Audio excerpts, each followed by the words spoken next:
So President Lee Jae Myung kicked off his APEC 2025 Korea engagement in Gyeongju this morning, speaking at the APEC CEO Summit. For more on this, our presidential office correspondent Song Yoo-jin joins us live from the APEC 2025 Korea International Media Center. Yoo-jin. Right, Eun-ji, good morning. As you just mentioned, President Lee Jae Myung wrapped up his special address at the APEC CEO Summit KOREA 2025. His 15-minute speech focused and centered on two main themes, which is what kind of role the CEO Summit has played in advancing the APEC Forum, whose member economies account for more than 60% of the world's GDP. And second, how South Korea aims to really contribute to the growth and innovation and the inclusive growth of the APEC region, the Asia-Pacific region.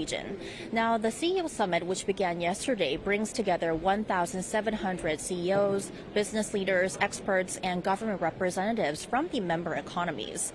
However, Eun-ji, I think that you will also agree that the highlight of today will undoubtedly be the South Korea-U.S. Summit that will take place at the Gyeongju National Museum in the afternoon.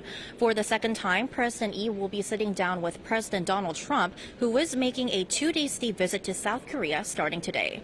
The two leaders first met at the White House back in August. As this year's APEC chair, South Korea will pursue active platform diplomacy, building on the progress made at the UN General Assembly to take our summit diplomacy to the next level. With the United States, we'll be achieving the fastest ever reciprocal visits between leaders.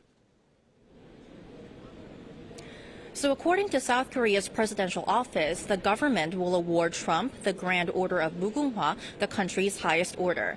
This is a decoration reserved exclusively for heads of state who have significantly contributed to South Korea's security. Trump will be the first American leader to receive the award. He'll also be presented with a replica of a royal golden crown, a symbol of the ancient 신lang Kingdom, whose capital was Gyeongju. Right, Yoo-jin, and what can we expect from the summit itself? So, Eun-ji, as you know, the E-Trump summit is drawing significant attention as the two sides have a number of issues to discuss, ranging from trade, security, and diplomacy. So, starting off with trade, there's that long-delayed trade deal that would reduce U.S. tariffs on South Korean imports. The deal hinges on the $350 billion investment pledge by South Korea, with the two sides remaining divided over how the funds should be managed. As you know, Washington wants most of the investment in cash, while Seoul prefers loans and guarantees to minimize the impact on its domestic economy.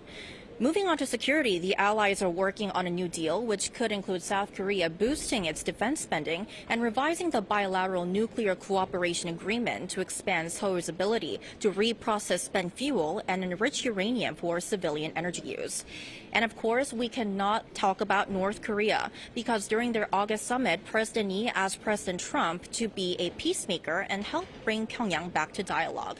And there's even speculation that Trump could have a surprise meeting with North Korean Kim Jong-un just like in 2019, with Trump saying that he'd love to meet the North Korean leader if he wants to. So it's definitely shaping up to be a high-stakes day of diplomacy. Back to you, Eun-ji. All right, a lot of issues on the agenda. Thank you for that, Yoo-jin. Do keep us updated.